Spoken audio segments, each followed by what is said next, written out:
everybody, welcome to my channel, Miss Criticizer 2021. Hope you all are doing well.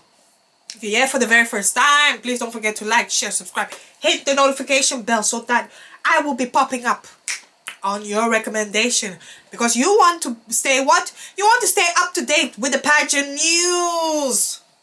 So let me not keep you up any further. We have finally wrapped up Miss Echo International 2025. It was actually my first time hearing of this pageant this year. I'm not going to lie. I only got to know of it through Alexi's Instagram, because I follow her on Instagram, and like I've mentioned in my previous video, she was part of Miss Philippines last year. When I heard that she has entered this pageant, I said, oh my god, I'm so happy for her. And we let the cat out of the bag. She has finally won. She has made Philippines, her country, proud. She has performed very well during this show, and she has given it her all. She's always had the X factor, so I wasn't even surprised. Alexi, I am so proud of you. You've done very well. Well-deserved win, and I know that your grandmother, she'll be looking from up, you know, being proud of her granddaughter that she has won, and I could see it, the resilience. Congratulations. Now let me get into the main show of Miss Echo, this final show, and also aside from that, other things that I had issues with in regards to this competition. Let me first start with anything non-live show related. Yeah, the first issue that I had was when they did the resort wear, which I actually reviewed, and some things that I thought they could do better. I wish that they put an Arabian ambiance music while the girls were walking through. And I also wish that they had like this seating plan, this Arab seating plan where they sit on the floor with the couch, with the print, and it was filled with guests. It was filled with, well, it would probably be mostly tourists at the beach, but it would be filled with that. So the runway would be surrounded with this decor where everybody is sitting down. We have the spectators looking on, and just with that calm, nice ambiance music. I was not a fan of them putting the two background dancers who were not in sync, and then on top of that, the music that they were playing. It was just so tacky. That was the only thing. Also, I wish that they would put more content on their Instagram or their YouTube. I would have loved to see the diary, you know, on what the girls have been up to. I saw that they were involved in a lot of activities, which I actually found on Missology's Instagram, most of it. I'm not saying they were not on Miss Echo's Instagram, but it was not that much. So I wish we had a daily diary so that we could have followed their activities through there. Now, going to the final, the stage is okay. The stage is okay. Like I said, I was not really expecting something massive, something big. I just wish that it had more lightning. I also wish that it was filled with the audience. The place just looks so empty. The intro, I was not such a fan of it, even though I said yes, I want something with culture, but the tone and the sounds, they were not blending.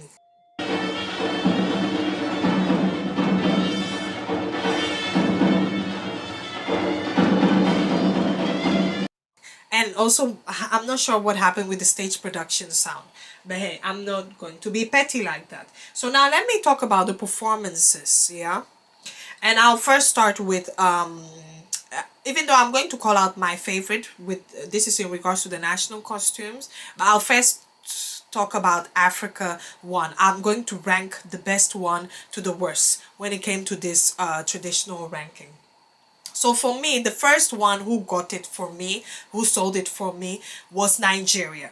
Nigeria, she killed it. I saw the fabric that they've used. I think, I'm not Nigerian, but listen, when it comes to Africa, I know I love culture, so your girl is going to know almost everything about African culture. But I saw that they used the Igbo fabric covering the masquerade. It was moving, and then she did the unveiling. She came out. I loved what they used, the white cowries. Everything was so cultural, very beautiful. I loved it very much. So Nigeria was definitely number one for me when it came to the national attire.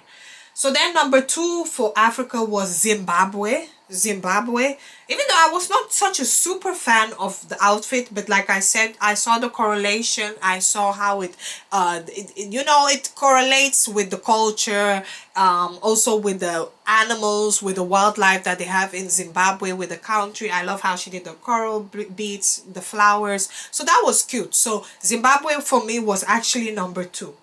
Number 3, to be honest, for me, that the third position would have actually been between Uganda and between South Africa, but I'll give the third position to Uganda. Even though Uganda too, like I said, I wasn't such a super fan, but I loved how she incorporated the colors because the colors correlate with the flag of Uganda. I love the cow skin top with the cowrie beads. I really really love that. To be honest, I wish that they did that whole cow skin, that it was the entire outfit.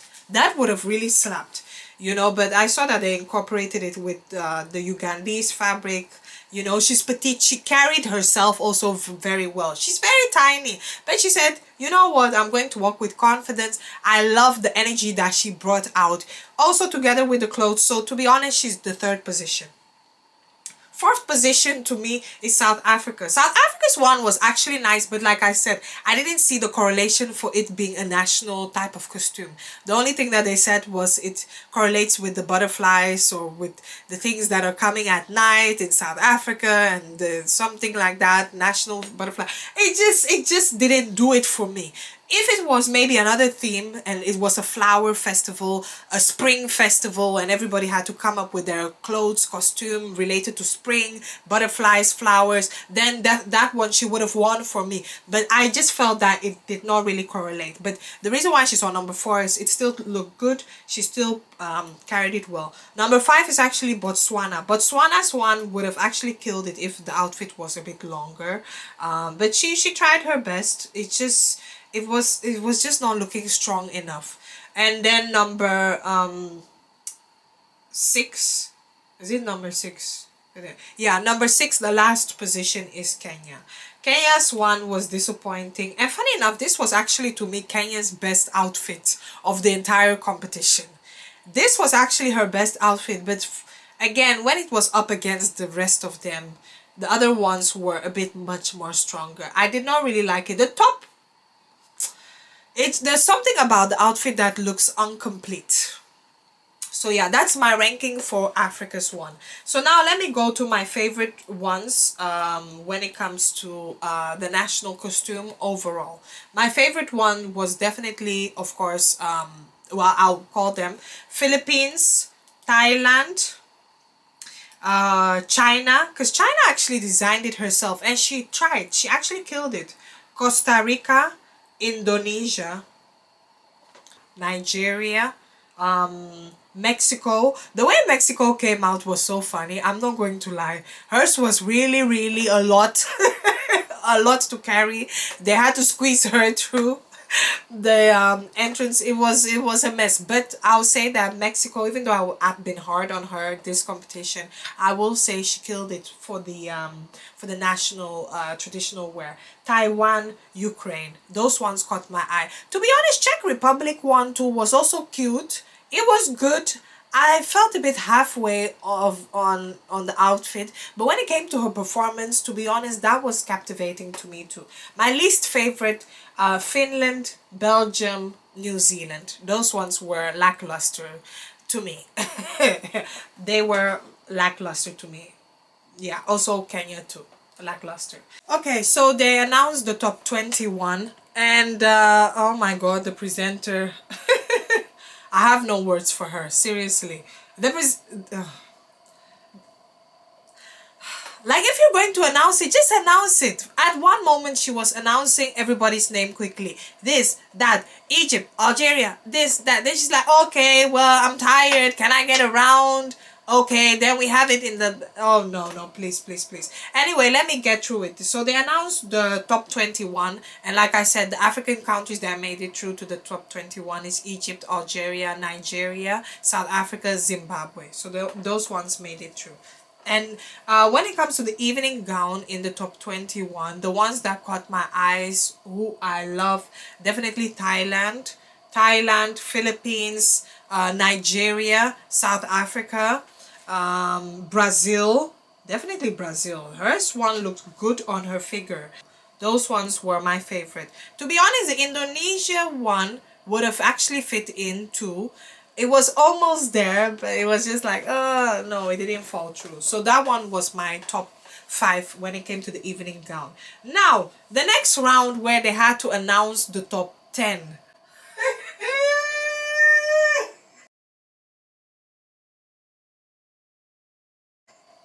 Like I said, they keep showing us Pepe. They keep showing us Pepper. So they announced Alexis' name. I was definitely happy for her, because I was rooting for her. But on top of that, you know me, I'm also going to root for my African sisters. It's already difficult enough, when we compete in this competition, how we end up sometimes being overlooked or we don't really place high. Now, the top 10, none of the black African countries were called though. There were some countries in that top 10, sorry that I have to say it, I felt they did not even deserve to make it through. I'm not going to lie. There are some countries, I'm not going to call name, but they don't really deserve it. I felt at least out of all the African countries, either, and that's what I said in the beginning, it's either Nigeria or it's either South Africa. One of those countries had to make it through to the top 10. And none of them made it through the top 10. Even for me, I would have said in this case, if I even had to be unbiased, if I have to check how the performance was from beginning to start, at least Nigeria should have been even in that top 10. Because the girl really tried it. Yes, I've come for her wig multiple times. But even aside from that, look beyond that. I felt she gave a good performance. Also during the show, at least top 10. None of... Oh. None of the black African countries, at least one of these 3 countries, even if it's not South Africa to Zimbabwe, one of those 3 countries, even though Zimbabwe has been lukewarm, and none for the placement. Seriously, this is what, to be honest, we usually go through, and these girls have also invested a lot. They don't even get a lot of sponsors. When it comes to pageantry, they don't really get that much sponsorships, and everything is so self-funded, and they have to go through all of this and only not to place properly. This is almost the same thing that happened at Miss Grand. Okay, so now we come to the top 11 Q&A, and for me, my favorite answers were from, let me see, so I want to make sure that I have it right. So my favorite answer were Venezuela, Philippines, Canada, and Brazil to an extent, to be honest. Brazil, I almost put her on the worst because she wasted 20 seconds. She was so nervous. She couldn't get her words out. Good evening, everyone. Is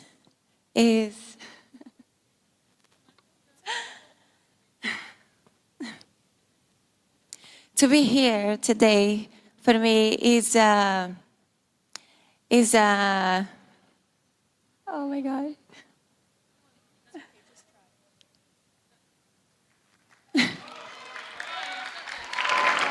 To be here today for me is very important because talk about my power and about my courage. Without courage in life, we don't live, we just survive. So I want to lead by example and share messages about courage, empathy, compassion, diplomacy. Thank you so much.